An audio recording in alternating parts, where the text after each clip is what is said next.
এক ব্যক্তি কুরবানির দিন সমূহে কুরবানি করার নিয়তে পশু ক্রয় করল। এক ব্যক্তি কুরবানির দিন সমূহে কুরবানির নিয়তে পশু ক্রয় করল, কিন্তু কুরবানি করার পূর্বে ওই পশুটি মারা গেল বা হারিয়ে গেল। এখন ওই ব্যক্তির উপর কি দ্বিতীয় আর একটি পশু ক্রয় করে কুরবানি দেওয়া ওয়াজিব হবে? ওই ব্যক্তি যদি ধনী হয় তার হুকুম কি, অথবা যদি গরিব হয় তার হুকুম কি, নাকি উভয় হালতে হুকুম একই থাকবে? একটু খোলসা করে জানালে উপকৃত হতাম।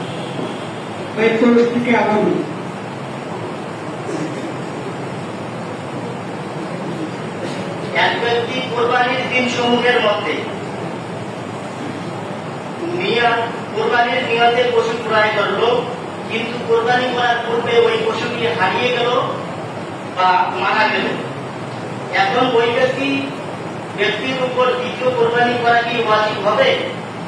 যদি ওই ব্যক্তি ধনী হয় তার হুকুম কি, আর যদি গরিব হয় তার হুকুম কি, নাকি একই হালতে উভয়ের হুকুম থাকবে? এত খোলসা করে বলতে উপকৃত হতা।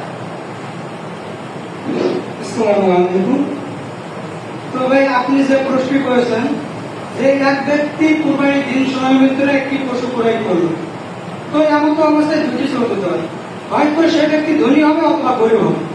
এখন কথা হলো, যদি সে ব্যক্তি ধনী হয় তাহলে ওই কুরবানির দিনের ভিতরে তার পশুটি হারিয়ে যাওয়ার কারণে অন্য একটি পশু ক্রয় করে কুরবানি করা ওয়াজিব। এবং যদি সে ব্যক্তি গরিব হয় তাহলে দ্বিতীয় আর একটি পশু ক্রয় করে কুরবানি করা ওয়াজিব না, কেননা গরিব ব্যক্তির কুরবানি ওয়াজিব হয়েছিল তার পশু কেনার কারণে।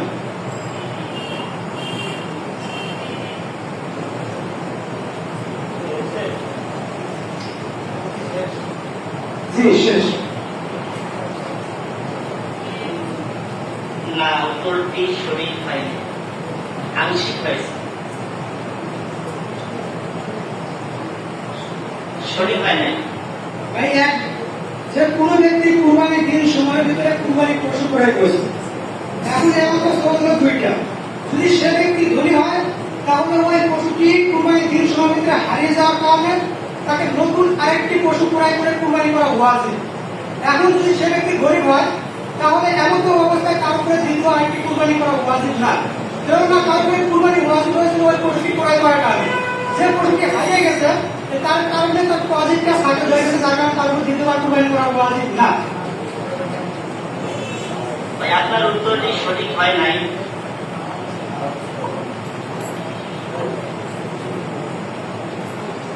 এই ধনী ব্যক্তির জন্য দ্বিতীয় গরু কোরবানি করা মানে ক্রয় করা ওয়াজিব নয়, আর গরিব ব্যক্তির জন্য ক্রয় করাও আছে, আর কিনিয়াও আমার কোরবানি করা ওয়াজিব।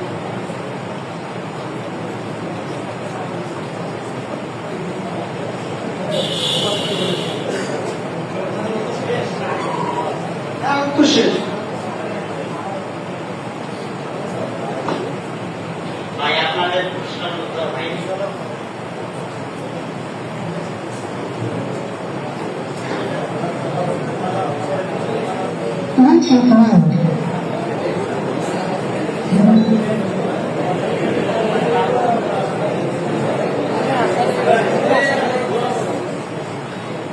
তো কথা বলা যাবে না, তোমরা শুনবা শুরু।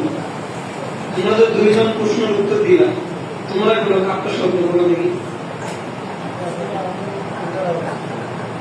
কাপটা শব্দ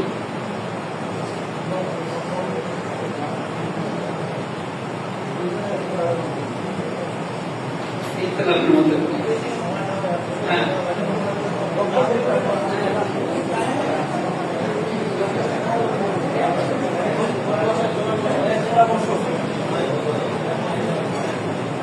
সময় দেওয়া হয়েছিল।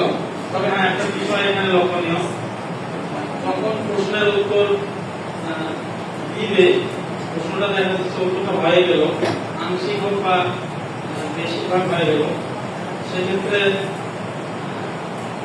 যারা প্রশ্ন করছেন তারা এভাবে বলবেন যে আংশিক উত্তর হয়েছে, পুরোপুরি হয়। সেটা কিন্তু মইনুল ইসলাম বলে উঠেছে যে উত্তর আংশিক হয়েছে, পুরোপুরি উত্তর হয় নাই। এরপরও দ্বিতীয়বার মইনুল ইসলাম বলছে উত্তর হয় না। প্রথমবার বলছে আংশিক হয়েছে, দ্বিতীয়বার বলছে উত্তর হয়নি। এরকম চালাকি করার এখানে কোনো ইয়ে নেই। এত তাহলে আমাদের শ্রোতাবিন্দু যারা আছে বা অন্যান্য যারা আছে তারা একটু বুঝতে সমস্যা হবে। আংশিক যদি হয়ে যায় তাহলে পরিপূর্ণ হয় নাই, তাহলে পরিপূর্ণটা আপনারা এদিক থেকে বলে দেবেন। তাহলে বুঝতে পারছি। আর উত্তর দেওয়ার সময় 1 মিনিটের মধ্যে উত্তর দিতে হবে। 1 মিনিটের পর আর তোমাদের সময় থাকবে না।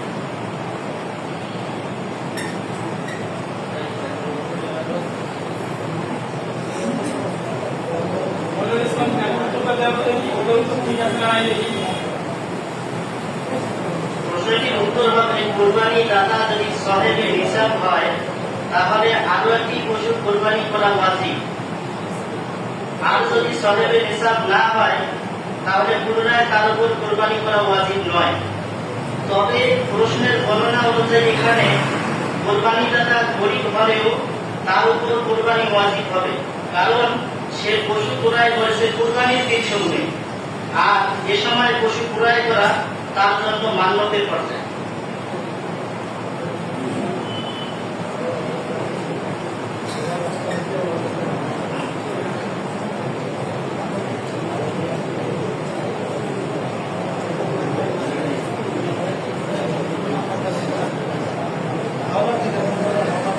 এক নম্বর প্রশ্ন।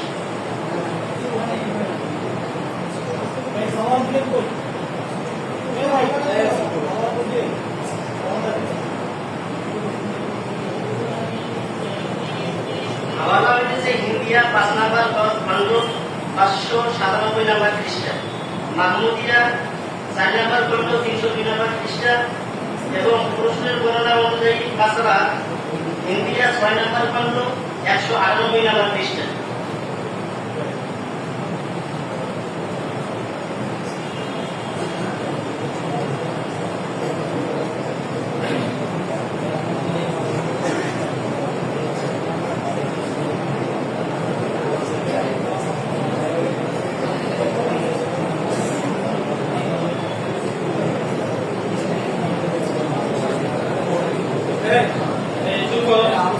তোমাদের প্রশ্ন ছিল, দেখো তোমাদের প্রশ্ন ছিল যে কোরবানির দিন সময় কোরবানি নিয়ে তো পশু ক্রয় করো, কিন্তু কোরবানি করার পূর্বে ওই পশুটি মারা গেলে বা হারিয়ে গেলে তখন ওই ব্যক্তির উপর কি দ্বিতীয় আরেকটি পশু ক্রয় করে কোরবানি করা ওয়াজিব হবে?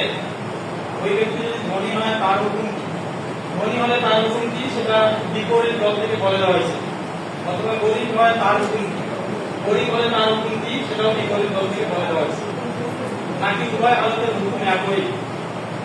3 নম্বর প্রশ্ন, উভয় হালতের হুকুম একই।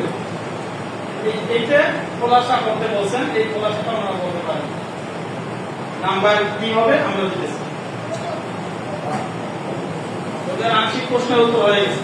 এবার এই যে প্রশ্নটা বলছে, তবে আবু বকর প্রথমে যে উত্তর দিচ্ছে সেই উত্তর সঠিক হয়েছিল। তোমাদের এরপর বলা হলো যে যখন উত্তর হয়ে যাবে বিপরীত দল থেকে, উত্তরের বিপক্ষে যারা প্রশ্নকারী আছে তাদেরকে বলতে হবে যে আংশিক উত্তর হয়েছে, উত্তর চলে আসবে। সরাসরি যখন বললেন উত্তর হয় নাই তাদের মধ্যেও দ্বিধাদ্বন্দ্ব শুরু হয়ে যাবে।